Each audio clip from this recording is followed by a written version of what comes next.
નમસ્તે વિદ્યાર્થી મિત્રો. ઇન્દિરા ગાંધી ઓપન યુનિવર્સિટીની અંદર સ્વયંપ્રભા ચેનલની અંદર આપ સૌનું સ્વાગત છે. આજે આપણે આધુનિક યુરોપના ઇતિહાસની અંદર 1880 થી 1939ની વાત કરીશું. એના અંતર્ગત આજે આપણે પ્રથમ વિશ્વયુદ્ધ બાદ ઇંગ્લેન્ડ અને ફ્રાન્સની બીજા વિશ્વયુદ્ધ સુધીની, એટલે કે બે વિશ્વયુદ્ધો દરમિયાનની તુષ્ટિકરણની નીતિની આપણે વાત કરીશું.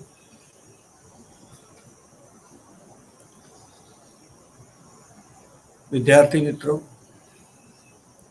ચર્ચા શરૂ કરતા પહેલા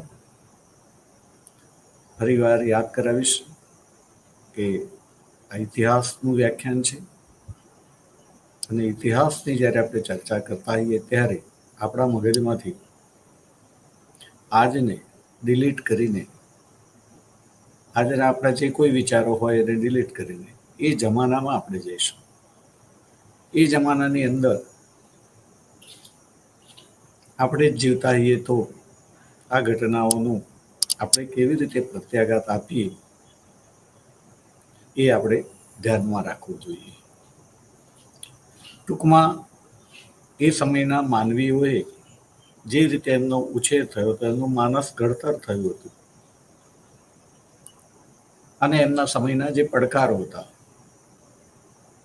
એ પડકારોને ધ્યાનમાં રાખીને એમણે પ્રતિસાદ કે પ્રત્યાઘાત આપ્યો હતો. આપણે આ ચર્ચા કરીએ ત્યારે બે વિશ્વયુદ્ધો વચ્ચેની ચર્ચાની વાત આવશે ત્યારે ત્રણ મુદ્દાઓને આપણે નજર સમક્ષ રાખીશું. એક, ઔદ્યોગિક ક્રાંતિ કે જેના પરિણામ સ્વરૂપ યુરોપની અંદર અને વિશ્વમાં જે વમળો ઉત્પન્ન થયા હતા એ વમળોને ધ્યાનમાં રાખીને આપણે ચર્ચાને સમજવાનો પ્રયત્ન કરીશું. નંબર 2 કે યુદ્ધ દરમિયાન જ રશિયાની અંદર બોલ્શેવિક ક્રાંતિ થઈ હતી, સફળ થઈ હતી. વિશ્વ આખાની અંદર પહેલીવાર એવું બન્યું હતું કે શ્રમજીવીઓના હાથમાં સત્તા આવી હતી. વિશ્વ આખાનો ઇતિહાસ એવું કહે છે કે અત્યાર સુધી મોટે ભાગે સત્તા સ્થાને પ્રથમ વર્ગના લોકો અને અપવાદ રૂપે ક્યારેક ઉપલા મધ્યમ વર્ગના લોકો બિરાજમાન થતા હતા. શ્રમજીવી વર્ગ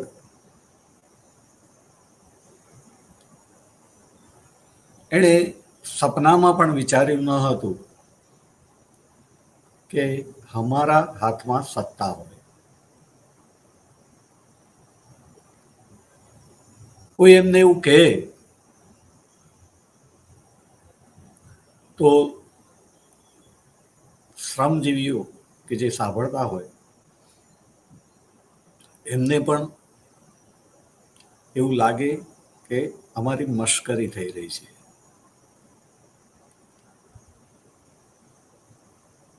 પરંતુ રશિયાની અંદર એ હકીકત બની હતી અને શ્રમજીવીઓના હાથમાં સત્તા આવી હતી.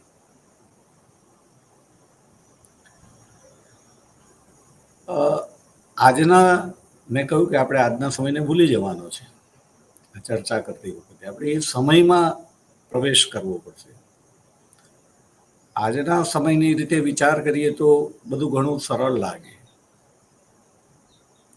પણ એ જમાનાની અંદર જે છે શ્રમજીવીના હાથમાં સત્તા આવું જ્યારે કોઈ કહે ત્યારે એ લોકોના મગજમાં ઉતરે તેવી વાત ન હતી, પણ હકીકત બની. અને બધી ત્યારે વિશ્વ આખાની અંદર જે શ્રમજીવીઓ હતા એમને આશાનું એક કિરણ દેખાયું હતું કે જો આપણે પણ આપણા દેશમાં સંગઠિત થઈએ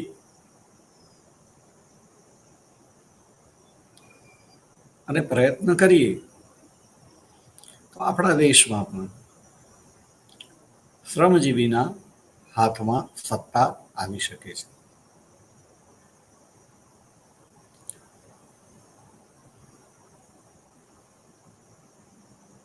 પરિણામે વિશ્વ આખાની અંદર શ્રમજીવીઓની અંદર એક નવી ચેતનાનો સંચાર થયો હતો.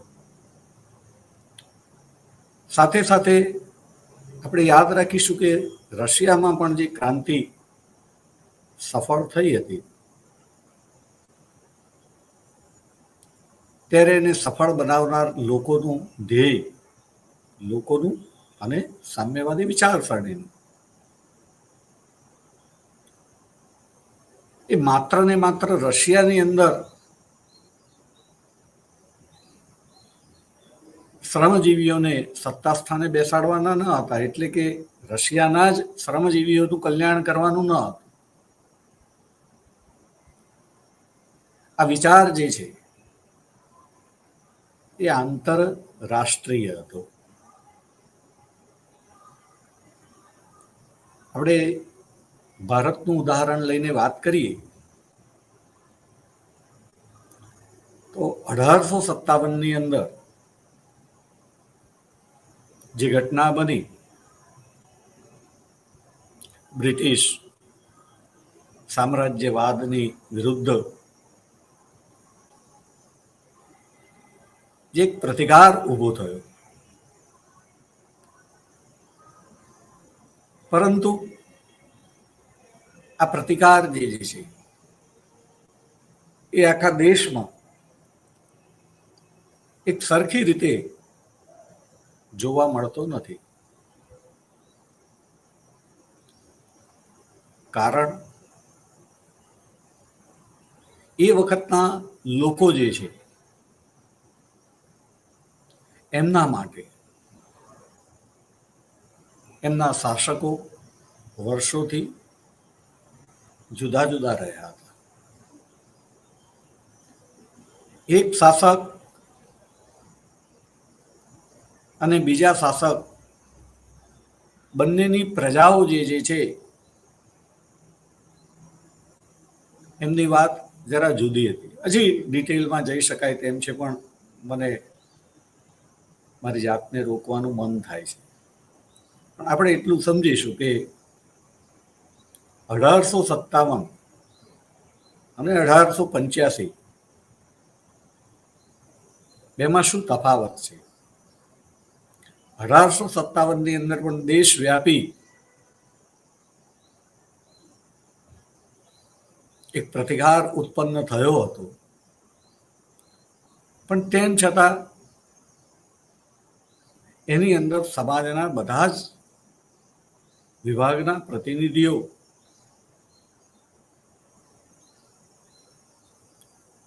હતા એવું ન હતું. જ્યારે 1885 એ પહેલા પણ બ્રિટિશ સામ્રાજ્યની વિરુદ્ધ જે લોકોને અસંતોષ હતો અને જે લોકોને સમજ હતી કે વિદેશી શાસન એના કરતા સ્વશાસન એ ઘણું ઉત્તમ છે, એ હોવું જ જોઈએ. ભલે વિદેશી શાસન જે છે એની અંદર આપણને સારા તત્વો દેખાતા હોય, પહેલી નજરે આપણું હિત દેખાતું હોય, તેમ છતાં એ વખતના શાણા પુરુષો એવું સમજી શક્યા હતા કે વિદેશી શાસન એ ક્યારેય માતૃદેશના ભોગે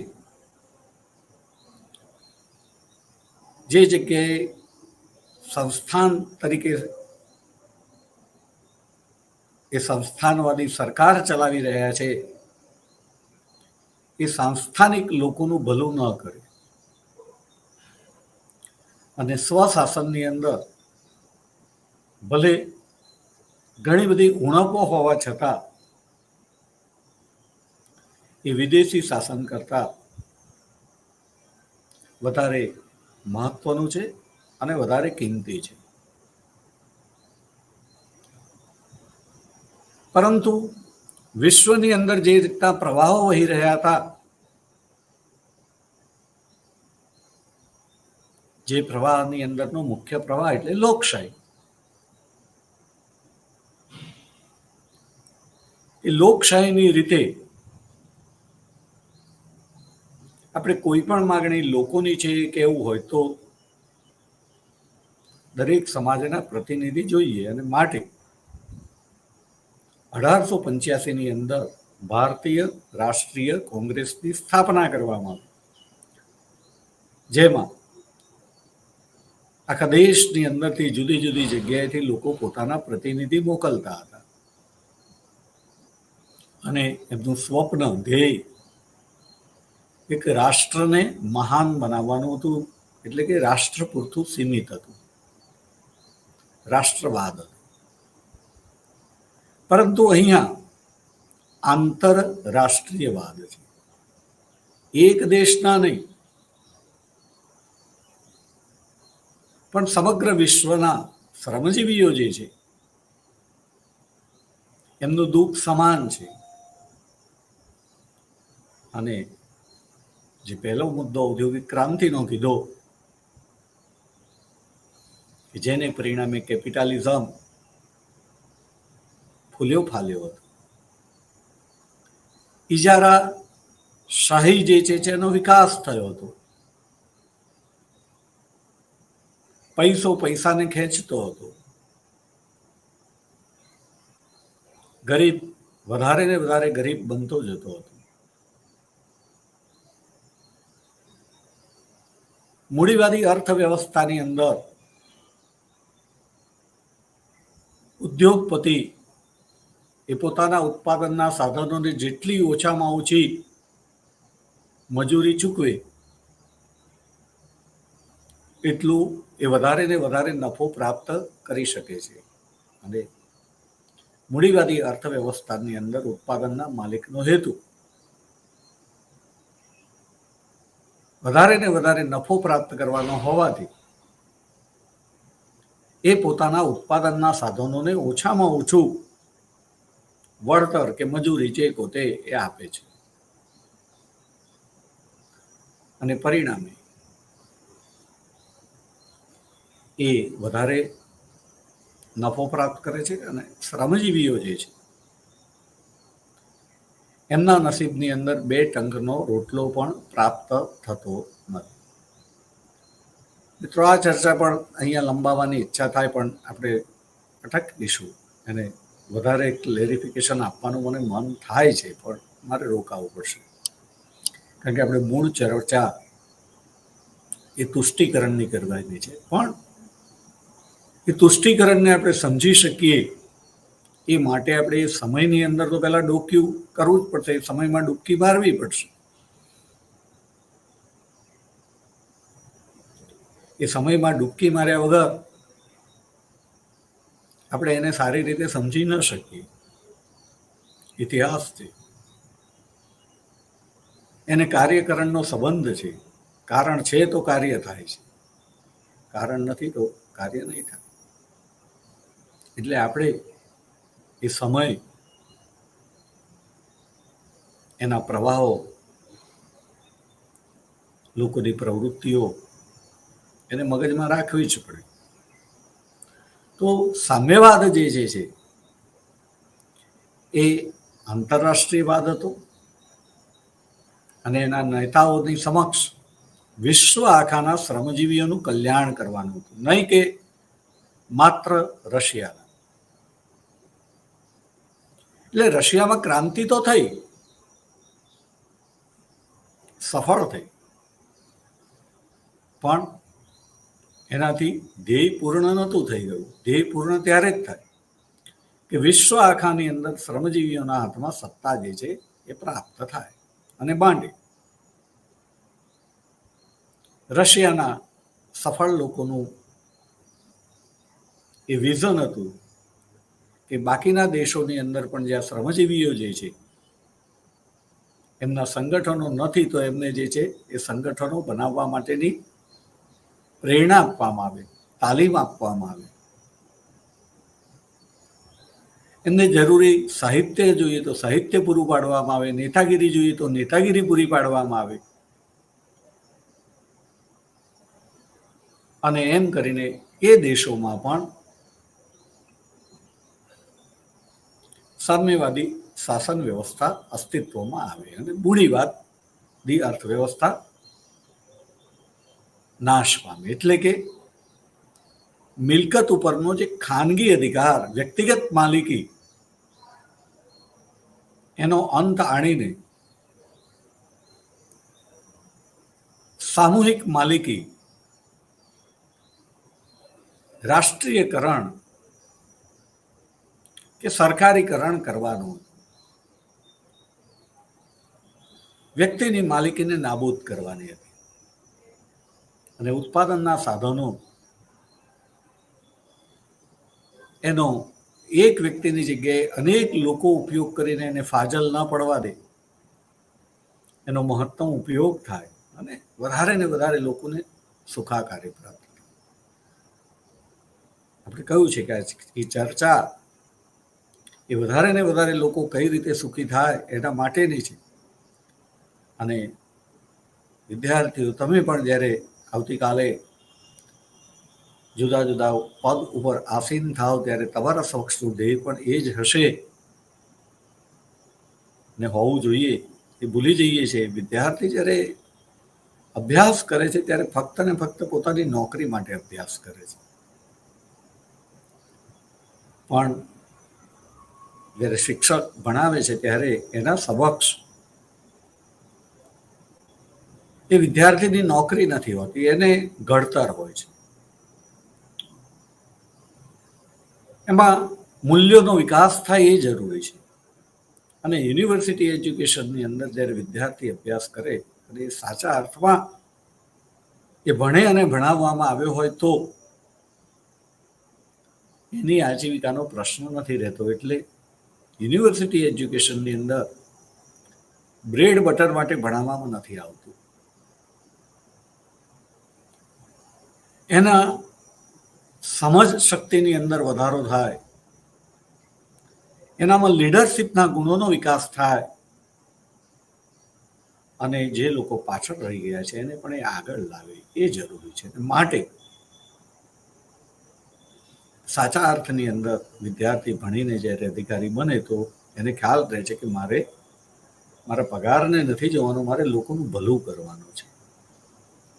મને તો પગાર સરકાર આપવાની જ છે ને એમાંથી મારું બ્રેડ બટર નીકળશે, પણ બાકીનાનું કેવી રીતે નીકળે,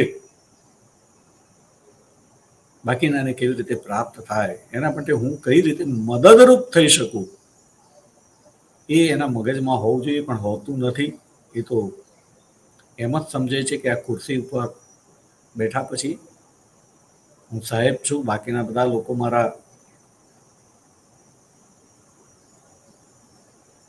હાથ નીચે છે, મારે એમના ઉપર હુકમ ચલાવવાનો, મારે એમના ઉપર રોફ જમાવવાનો.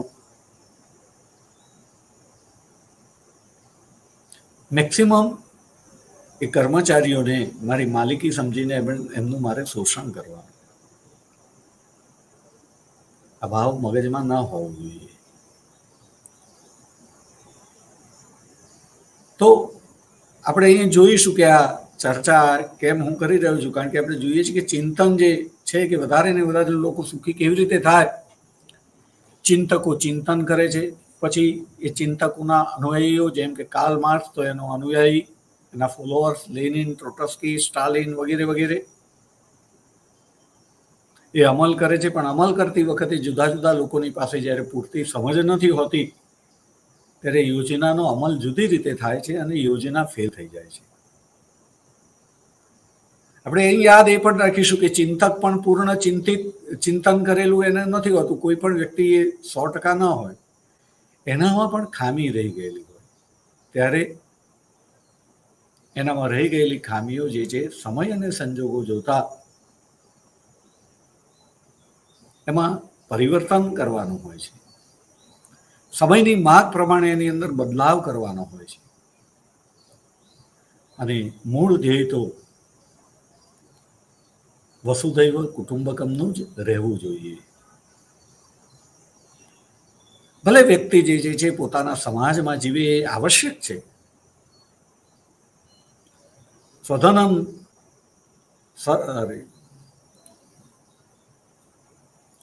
પોતાના ધર્મની અંદર શ્રેય છે. પોતાનો ધર્મ એટલે અહીંયા રિલિજિયન એકલાની વાત નથી. પોતે જે જગ્યાએ જીવે છે એની આસપાસના વાતાવરણને ધ્યાનમાં રાખીને એને જે વર્તન કરવાનું છે એને ધ્યાનમાં રાખીને ભગવદ્ ગીતાની દ્રષ્ટિએ કહીએ તો સ્વધર્મે નિધનમ શ્રેય પરધર્મો ભયાવહ. તમારે જે છે તમારો જે નિજ ધર્મ છે જે ધ્યાનમાં રાખીને એનું પાલન કરવાનું છે. પણ દ્રષ્ટિ જે છે વસુધૈવ કુટુંબકમની હોવી જોઈએ. હૃદય વિશાળ હોવું જોઈએ. તમે તમારા હિતોને સલામત કરો પણ બીજાના હિતોને કુંઠિત ન કરી દો.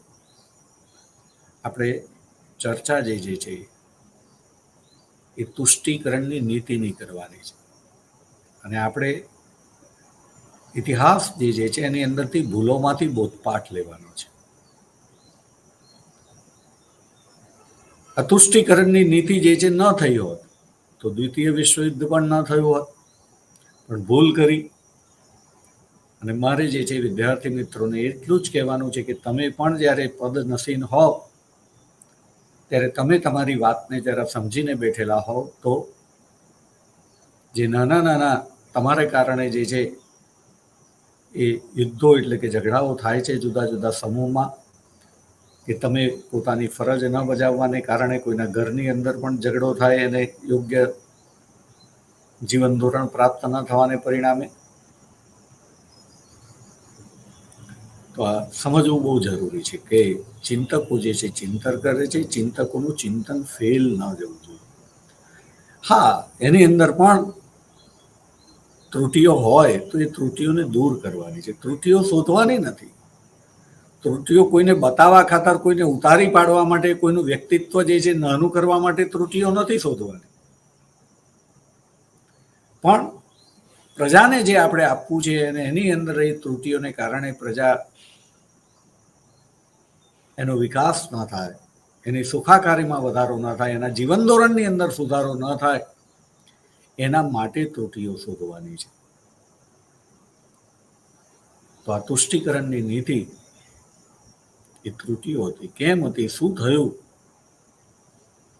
એની વાત કરવી છે. તો આ સામ્યવાદ કે જે મૂડીવાદી અર્થવ્યવસ્થાનો વિરોધી હતો, ખાનગી મિલકતની નાબૂદી ઈચ્છતો હતો,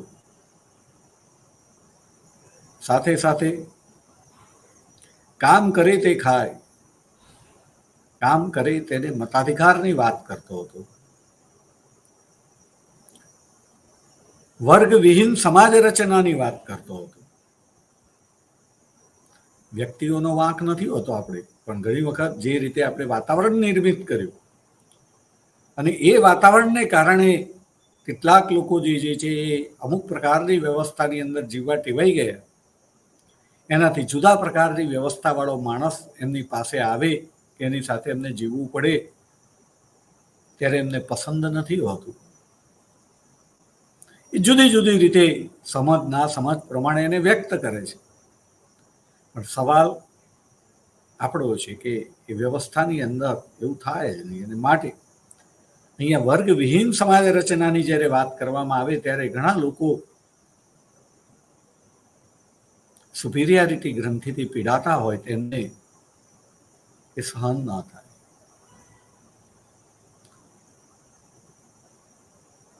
તો આપણે યાદ રાખીશું કે આ સામ્યવાદી ક્રાંતિ એ તુષ્ટિકરણની વાત કરીશું ત્યારે એને ધ્યાનમાં રાખવી પડશે. ત્રીજી વાત, પ્રથમ વિશ્વયુદ્ધ થયું છે.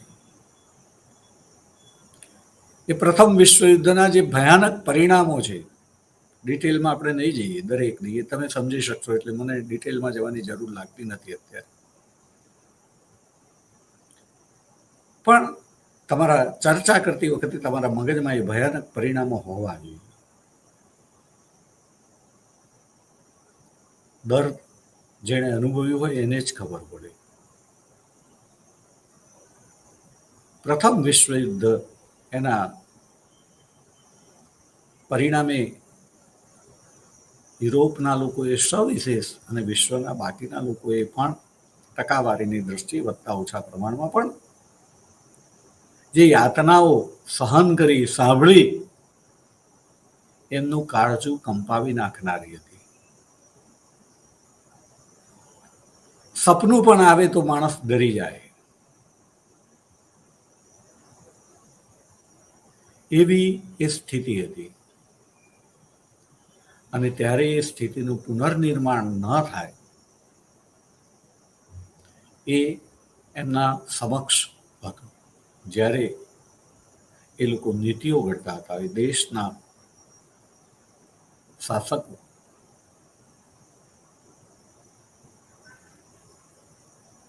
એ લોકો જોતા હતા કે ફરીથી જે છે કોઈ એવું શક્તિશાળી ન થઈ જાય કે જેને પરિણામે ફરી પાછું જે છે બેલેન્સ ઓફ પાવર ખતમ થાય, યુદ્ધ થાય અને એની અંદર ફરીથી પોતાને હોમાવવું પડે, પોતાની પ્રજાને હોમાવવું પડે. માટે એમણે જે પ્રતિસાદ આપ્યો હતો તે એ સમયની દ્રષ્ટિએ એમ કહેવું પડે કે એવો જ હોય. એ લોકો સમજતા હતા. આજે પણ આપણે ઘણું બધું સમજીએ છીએ, પણ સમજ પ્રમાણે આપણે વર્તતા લોકોને જોતા નથી. માણસ મંદિરમાં જાય, મસ્જિદમાં જાય, ગુરુદ્વારામાં જાય અને પાછો આવીને વાત કરે, જ્યારે વર્તન કરે ત્યારે આપણને થાય કે આ ક્યાં જઈને આવ્યો હતો. તો વર્તનની અંદર આવવું જે છે એ જરૂરી છે. જો આજે પણ આપણામાં 21મી સદીમાં એની પહેલી 25મી પૂરી થઈ રહી છે ત્યારે પણ જો આપણામાં એ ન આવતું હોય તો આપણે આજથી 100 વર્ષ પહેલાના લોકો પાસે એ અપેક્ષા કેવી રીતે રાખી શકીએ? 100 વર્ષ પહેલાનું જીવન બહુ જ જુદું હતું.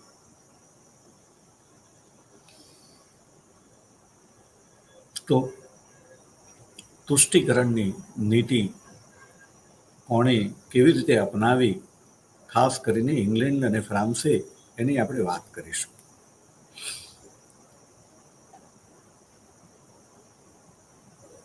સૌથી પહેલા તો આપણે જોઈશું કે પ્રથમ વિશ્વયુદ્ધ પછી મિત્ર રાષ્ટ્રોએ વિશ્વ આખાને એવું વચન આપ્યું હતું કે આ યુદ્ધની અંદર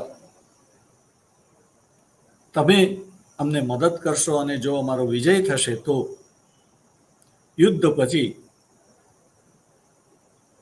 અમે લોકશાહીનો જે લોકો વિકાસ કરવા માંગતા હશે, એની સ્થાપના કરવા માંગતા હશે,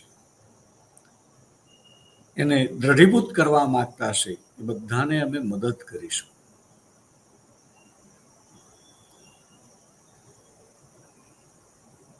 આના માટે રાષ્ટ્રસંઘ જેવી સંસ્થાની વ્યવસ્થા થઈ, અને છતાં આપણે જોઈએ છીએ કે બહુ જ ટૂંક સમયની અંદર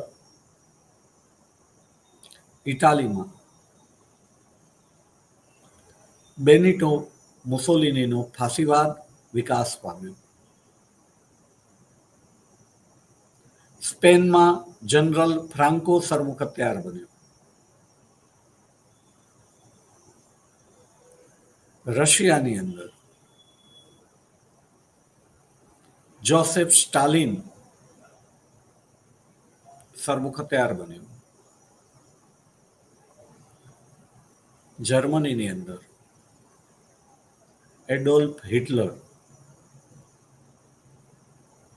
એણે નાજીવાદનો વિકાસ કર્યો ને આ બધા જ સરમુખત્યાર હતા. લોકશાહી ન હતી. આવું કેમ થયું? વિકાસ તો લોકશાહીનો થવો જોઈતો હતો, અને એની જગ્યાએ સરમુખત્યારશાહી પૂર્ણ કળાએ વિકસી.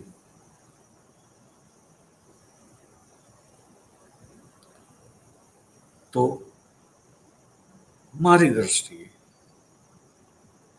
એ તુષ્ટિકરણની નીતિ એના માટે જવાબદાર હતી.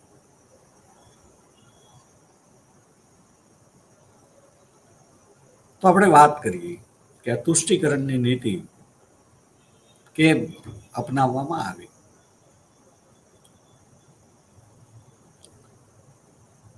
તો ઇંગ્લેન્ડ જે છે એને પોતાના હિતો સલામત કરવા હતા. પ્રથમ વિશ્વ યુદ્ધના અંતે પરાજિત દેશોના સંસ્થાનો એમાં ક્યાંક સ્વતંત્રતા આપવામાં આવી, કોઈકને વિજેતા દેશોની અંદર વેચી દેવામાં આવે, કોઈકને કોઈકના વાલીપણા નીચે મૂકવામાં આવ્યા.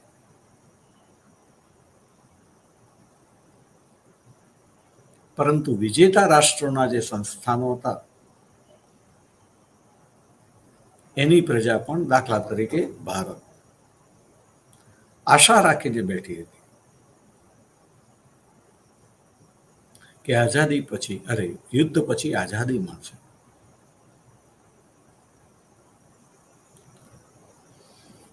મહાત્મા ગાંધી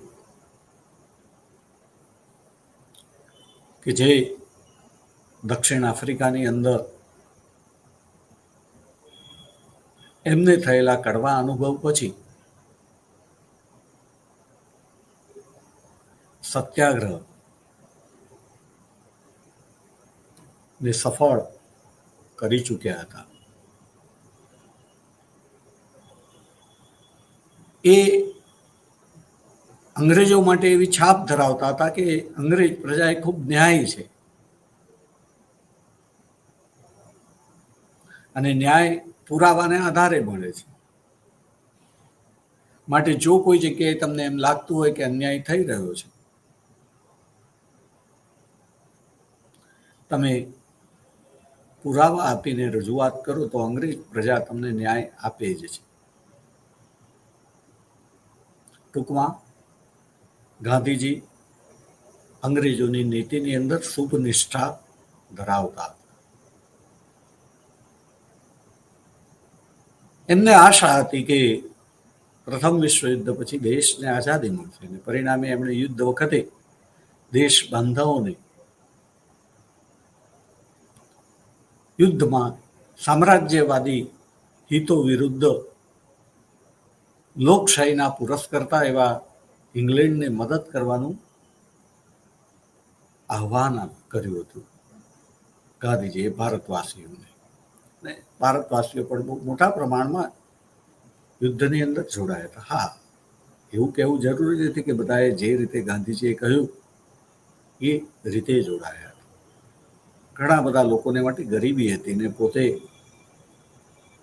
એક સૈનિક તરીકે જાણે કે નોકરી પ્રાપ્ત કરીને પોતાની આજીવિકા પ્રાપ્ત કરતા હતા એવી રીતે પણ જોડાયા હતા. બધા લોકો જુદા જુદા હતા. આપણે યાદ રાખવું પડશે.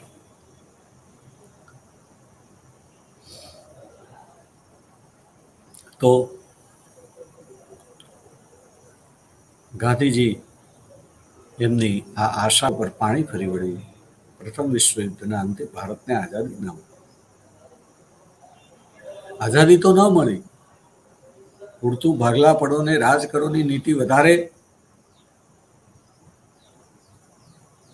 વિસ્તૃત કરવામાં આવી. પોતાના સ્વાર્થ ખાતર પ્રથમ વિશ્વયુદ્ધ સુધી જેમણે આર્થિક ક્ષેત્રે ભારતીયો દ્વારા સહાય માંગવામાં આવી, ત્યારે મુક્ત વ્યાપારની નીતિ એનું ગાણું ગાઈને ભારતીયોને કોઈ મદદ ન કરી. હકીકતમાં એ વખતની જ વાત કરીએ તો કોઈ પણ સ્વતંત્ર દેશ એ પોતાના ઉદ્યોગોના રક્ષણ માટે, વિકાસ માટે સરકારની રીતે છૂટછાટો આપે. પણ અહીંયા ઇંગ્લેન્ડે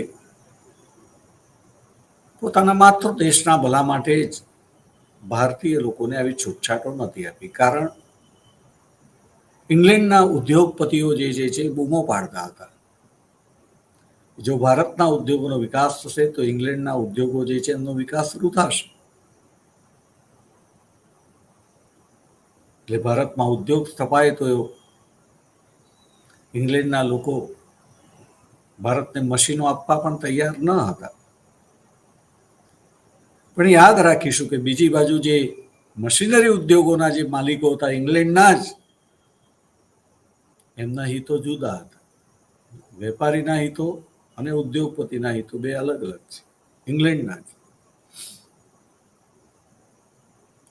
એટલે જે કાપડનું ઉત્પાદન કરતા જે ઉદ્યોગપતિઓ હતા એવું ઈચ્છતા હતા કે જો ભારતમાં મશીનરી તમે આપશો તો ભારતમાં જે છે કાપડ ઉદ્યોગ વિકસશે અને પછી ભારતમાં કાપડ બનવા માંડશે તો અમારું કાપડ કોણ ખરીદશે ઇંગ્લેન્ડમાં બનેલું.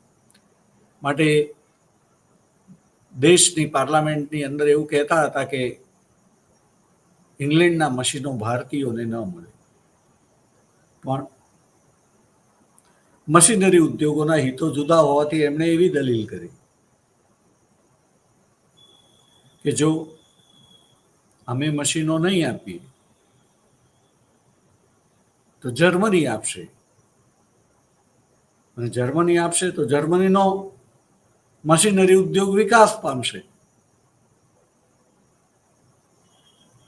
એવું નથી કે ભારતીય લોકોને મશીનો નહીં મળે, પરિણામે તમે અમને આપવા દો. બીજી બાજુ સરકારના અભિગમથી આપણે વાત કરીએ તો પ્રથમ વિશ્વયુદ્ધની અંદર જ્યારે ઇંગ્લેન્ડની પણ સ્થિતિ ખરાબ હતી ત્યારે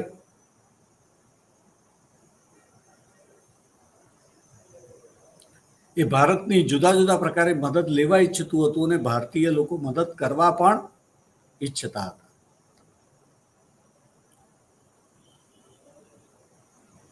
પરંતુ ઇંગ્લેન્ડે જાણી જોઈને અત્યાર સુધી હિંદને પછાત રાખ્યું હતું.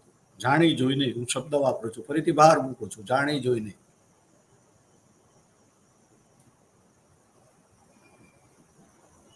એ નહોતું ઈચ્છતું ઇંગ્લેન્ડ કે હિંદની અંદર ઉદ્યોગોનો વિકાસ થાય. ઇંગ્લેન્ડની ઈચ્છા ફક્ત ભારતની અંદરથી કાચો માલ લઈ જવાની હતી. તૈયાર માલ ઇંગ્લેન્ડના કારખાનાઓને ફરીથી પાછો એ જ માલ ભારતમાં વેચવાનો હતો મોંઘા ભાવે. પણ ભારતના ઉદ્યોગોનો વિકાસ થાય એવું ઇંગ્લેન્ડ ઈચ્છતું ન હતું. પરંતુ પ્રથમ વિશ્વયુદ્ધની અંદર એણે જોયું કે એને ભારતીયોની મદદની જરૂર હતી, ભારતીયો મદદ કરવા તૈયાર હતા,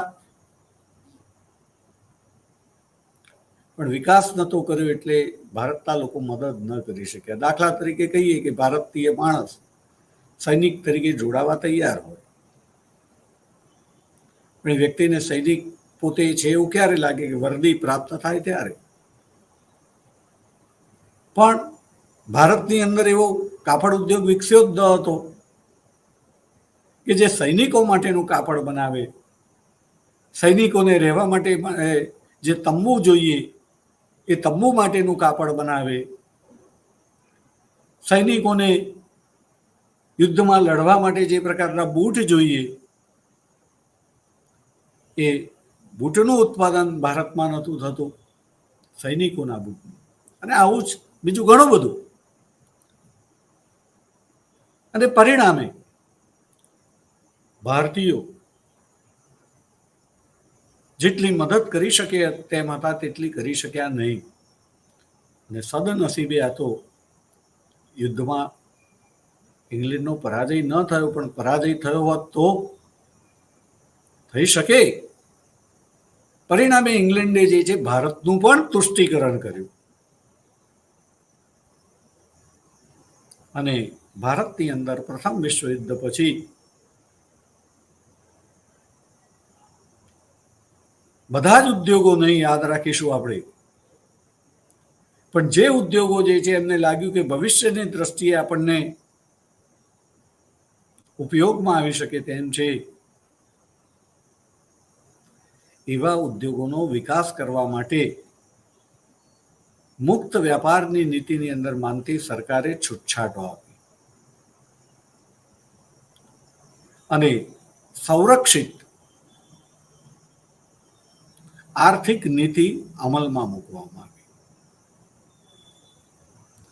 જેને પરિણામે ત્યાર પછી ભારતની અંદર ઉદ્યોગોનો વિકાસ પણ થયો પ્રથમ વિશ્વયુદ્ધ પછી.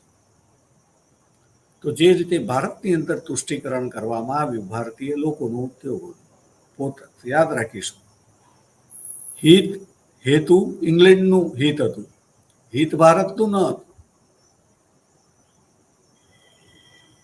નજર સમક્ષ ધ્યેય એ માતૃદેશ એનું કલ્યાણ કરવાનું, એ જ હોય. એમનું એવું ન હતું એમ કરીને આપણે એમને ગાળો ના દેવી જોઈએ, પણ આપણા અજ્ઞાન ઉપર આપણને ગાળો દેવો જોઈએ કે આપણે આટલું નહોતું સમજી શકતા. દરેક વ્યક્તિ એ જે છે એનું ભલું કરે સ્વાભાવિક છે, બોલે ગમે તે. Man is a selfish animal and to fulfill his self he forms a society. આ વાતને આપણે સતત યાદ રાખીશું. અને અહીંયા પણ તુષ્ટિકરણમાં જોઈશું કે પોતાનો સ્વાર્થ સાધવા માટે ઇંગ્લેન્ડ યુદ્ધ વખતે અને યુદ્ધ પછી ને યુદ્ધ પહેલા કેવી કેવી પલટીઓ મારે છે.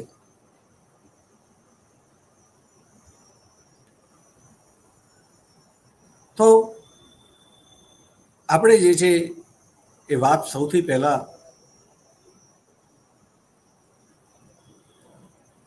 ઇટાલી અને જર્મનીની અંદર જે ફાસીવાદ અને નાઝીવાદ ઉત્પન્ન થયો તો એની વાત કરવી પડશે. આ બંને વાદ અને એના નેતાઓ પ્રખર રાષ્ટ્રવાદી હતા. એમના માટે સૌથી પ્રથમ રાષ્ટ્ર હતું, બીજું કઈ જ નહીં. એમની નીતિ પણ એવું કહેતી હતી કે વ્યક્તિએ પોતાના માટે જીવવાનું નથી, કુટુંબ માટે નથી જીવવાનું, રાષ્ટ્ર માટે જીવવાનું છે. રાષ્ટ્ર સૌથી પહેલું અને બાકીનું બધું જ પછી. રાષ્ટ્ર એ કૂવો હતો અને એમ કે કૂવામાં હોય તો હવાડામાં આવે. એમ જો તમે રાષ્ટ્રને સમૃદ્ધ બનાવશો તો એ સમૃદ્ધિ રાષ્ટ્ર કોને આપવાનું છે? એ સમૃદ્ધિ પ્રજા પાસે જ આવશે. અને માટે તમે ભૂલી જાઓ તમારી જાતને, રાષ્ટ્રના કલ્યાણ માટે લાગી જાઓ.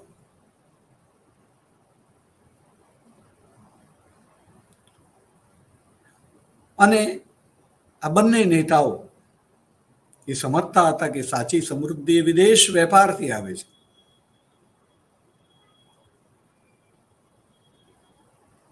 તો વિદેશ વેપાર જે છે થાય ક્યારે? કે જ્યારે તમે કોઈ પણ વસ્તુનું ઉત્પાદન એ પોતાના દેશના લોકોની જરૂરિયાતોને પૂર્ણ કરે એના કરતાં વધારે ઉત્પાદન કરો તો દેશના લોકોની જરૂરિયાત પૂર્ણ થયા પછીના વધારાના ઉત્પાદનને તમે વિદેશમાં વેચીને તમે કમાણી કરી શકો. અને જેટલો વિદેશ વેપાર વધારે એટલો જ સમૃદ્ધિ વધારે. પરિણામે બંને નેતાઓ એ ઉત્પાદનને પ્રાધાન્ય આપતા હતા. અને કોઈ પણ વ્યક્તિ જો ઉત્પાદનને અટકાવે તો એ એમના માટે જાણે કે રાષ્ટ્રદ્રોહ હતો એવું કહેવાય. એની સાથે સરખાવી શકાય. એટલી હદે એમના માટે ઉત્પાદન અગત્યનું. મિત્રો, આ સમજવું જરૂરી છે. આ હું જે બોલી રહ્યો છું એને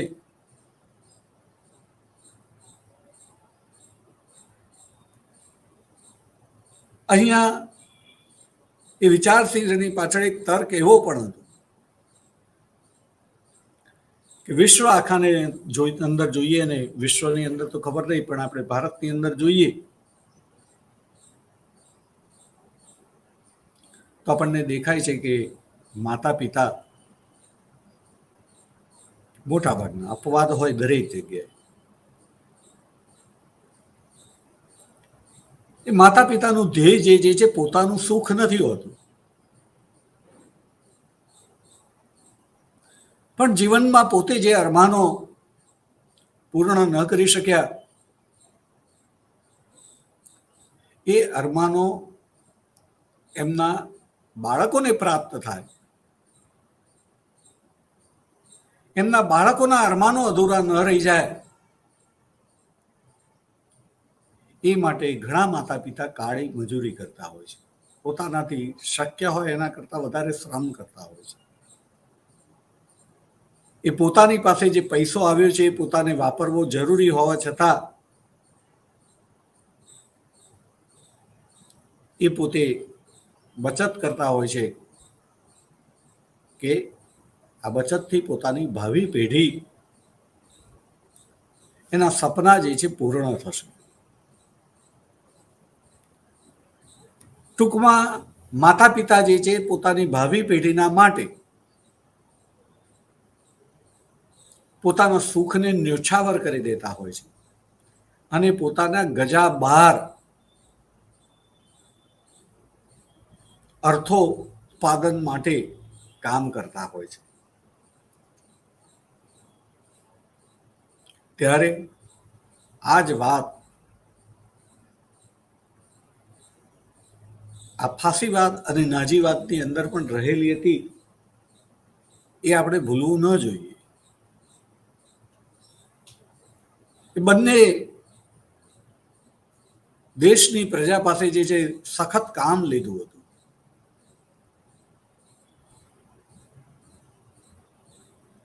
પ્રજા પાસે બળજબરી કરાવી હતી ઉત્પાદનના માટે.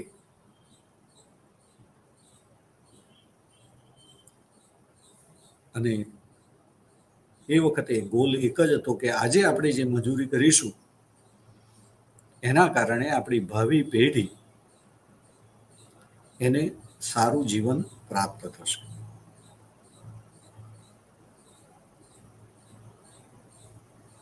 વિદ્યાર્થી મિત્રો, આપણે આ ચર્ચા કરીએ ત્યારે બે વાત યાદ રાખીશું કે તમે સૌથી પહેલા તમારી જાતને પૂછીશું તમે ખરાબ છો, તમે ખોટું કરો છો, તમને ખોટું કરવાનું ગમે છે. કોઈક મર્યાદા હશે, મજબૂરી હશે, તમે ખોટું કર્યું હશે, મેં પણ કર્યું હશે, પણ તમારી વૃત્તિ ખરી તો એકંદરે દરેક વ્યક્તિ એ સારો હોય છે. એને સારું કરવું ગમે છે. જો એનું ચાલે તો એ સારું જ કરે. બહુ અપવાદ રૂપે જ કોઈક ઓછા હોય કે પર પીડનમાંથી તે દેશના લોકોનું ભલું કરવાની જ હોય. દેશ પ્રેમ એમાં છલકાતો હોય, પણ આમ છતાં માણસ ક્યારેય કામ કરતા કરતા જ એને જે સફળતા મળે એ સફળતાની અંદર સફળતા એટલે વિજય, અને સફળતા વિજયનો જે નશો જે છે એની અંદર એનામાં અહંકાર આવી જાય છે. એ ભૂલી જાય છે કે મારે જે કરવાનું છે એના કરતાં કંઈક હું જુદું તો નથી કરવા માંડ્યો ને. ટૂંકમાં એ ભૂલ કરે છે. અહંકાર એની જોડે ભૂલો કરાવે છે અને પરિણામે પ્રજાને પછી ભોગવવું પડે એવું બને. અને એટલે જ ભારતીય પરંપરાની અંદર રાજા જે છે એ રાજાને પણ એવું શીખવાડવામાં આવ્યું હતું, શિક્ષણ આપવામાં આવ્યું હતું કે રાજા કે પણ રાજગુરુ જે છે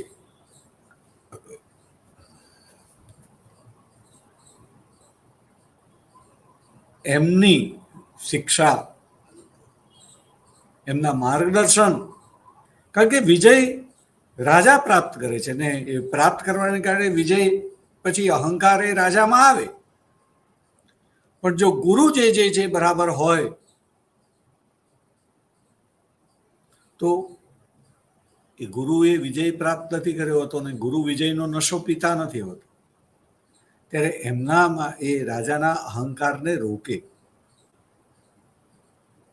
અને આજે અહીંયા થોડીક ભૂલને હું સુધારી લઉં તો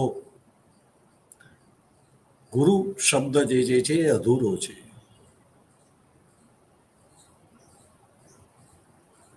સાચો શબ્દ છે સદગુરુ.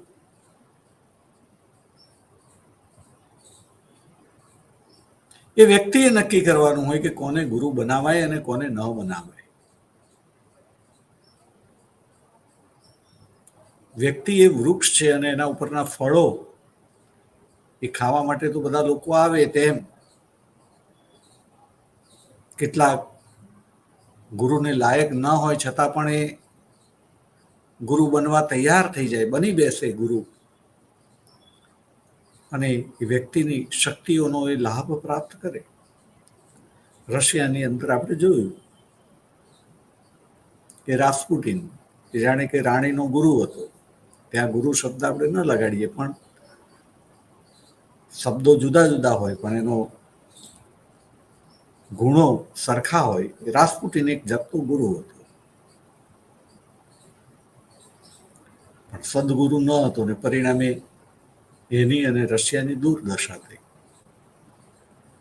એટલે આપણે ભલે બોલચાલમાં ગુરુ બોલીએ, પણ જ્યારે બોલીએ ત્યારે આપણા મગજમાં જે ભાવ હોય છે, હૃદયની અંદર જે ભાવ હોય છે, તે સદગુરુનો હોય છે. ગુરુ બોલીશું એટલે માત્ર ને માત્ર સદગુરુની વાત કરીશું. અને રાજાને કાયમ માટે નશો ન હોય, એટલે જ્યારે એ નશામાં ન હોય ત્યારે એને એટલી તો સમજ પડવી જોઈએ કે મારા ગુરુ જે છે ગુરુ એ સદગુરુ છે કે ગુરુ ઘંટાલ છે. એને ખબર રહેવી જોઈએ. રાજાને પણ દરેકને થોડીક તો પોતાની ફરજો પ્રત્યે ધ્યાન રહેવું જ જોઈએ. તો ભારતની અંદર એટલા માટે આપણે જોઈએ છીએ કે રાજા રામ એ શા માટે અગત્યના છે? કારણ કે રાજા રામને પણ જે ગુરુ જે છે, કુલગુરુ, રાજગુરુ વશિષ્ઠ, કે જે બ્રહ્મર્ષિ કહેવાય છે, અને વિશ્વામિત્ર કે જે રાજર્ષિ, એ બ્રહ્મર્ષિ અને રાજર્ષિના સંઘર્ષને આપણે જોઈએ તો એ એક પક્ષીય હોય છે. વશિષ્ઠ એ ક્યારેય જે છે સંઘર્ષ કરતા નથી. ગુરુનું શ્રેષ્ઠ ઉદાહરણ છે વશિષ્ઠ. અને વશિષ્ઠ છે માટે રાજા રામ છે. ચાણક્ય છે તો ચંદ્રગુપ્ત મૌર્ય છે. ઘણી બધી જગ્યાએ જેને ગુરુ જે છે બહુ અગત્યના છે. તો આપણે જોઈશું કે રાજા જ્યારે ગુરુ ન હોય ત્યારે એનામાં જે વિજય પ્રાપ્ત થાય એની શક્તિઓને પરિણામે એનામાં અહંકાર આવે અને પોતે દેશ આખાને ડૂબાડે, ત્યારે પ્રજાની અંદર રહેલા શાણા પુરુષોએ પણ કોઈ પણ સમાજને એ આવા સારા શાસકો પ્રાપ્ત થતા હોય છે, પણ એ શાસકોમાં અહંકાર પેદા ન થાય તેનું સતત ધ્યાન એ સમાજમાં રહેલા શાણા સુગ્ન જનોનું છે.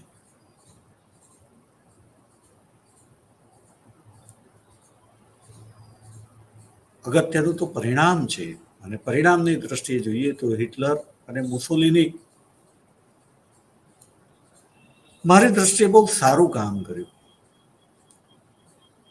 હિટલર 34માં સત્તા ઉપર આવ્યો અને 39માં બીજું વિશ્વયુદ્ધ થયું. એણે 5 વર્ષ પ્રજા પાસેથી જે કામ લીધું અને એને પરિણામે જર્મનીની અંદર જે શક્તિ ઉત્પન્ન થઈ, એ જો અહંકાર જે છે ન હોત તો એ ભાવિ એ પ્રજા જે છે એનું ભાવિ કંઈક જુદું જ હોત, પણ એવું ન થયું.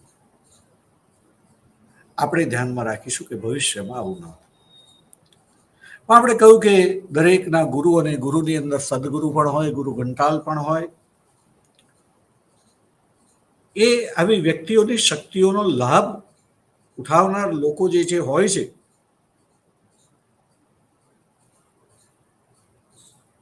અને અહીંયા ઇંગ્લેન્ડે કંઈક આવું કર્યું હતું.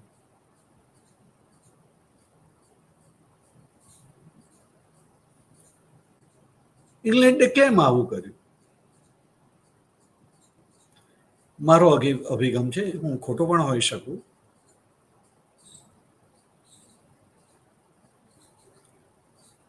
ઇંગ્લેન્ડ જે છે એ પણ સામ્યવાદનું વિરોધી હતું. હિટલર એ કોઈ પણ ભોગે ઉત્પાદન વધારવા માંગતો હતો, અને સામ્યવાદનું શસ્ત્ર એ હડતાલ હતું.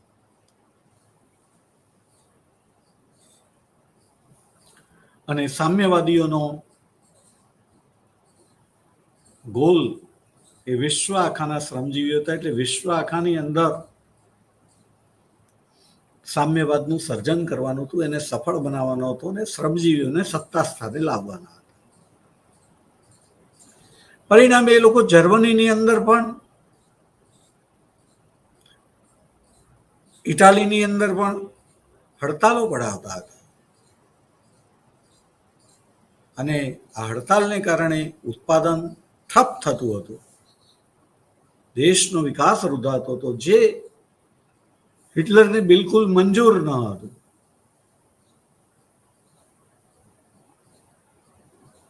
પરિણામે હિટલરનો કેરિયર બનાવીને ઉપયોગ કરીને ઇંગ્લેન્ડ એ સામ્યવાદને ખતમ કરવા માંગતું હતું. સમય થઈ ગયો હોવાથી આપણે જે છે ચર્ચાની નજીક આવી ગયા છે, પણ ચર્ચા કરી શક્યા નથી. નેક્સ્ટ વ્યાખ્યાનની અંદર આપણે વિગતે ચર્ચા કરીશું. આજે આપણે અહીંયા અટકીશું. જય હિન્દ, જય ભારત, ભારત માતા કી જય.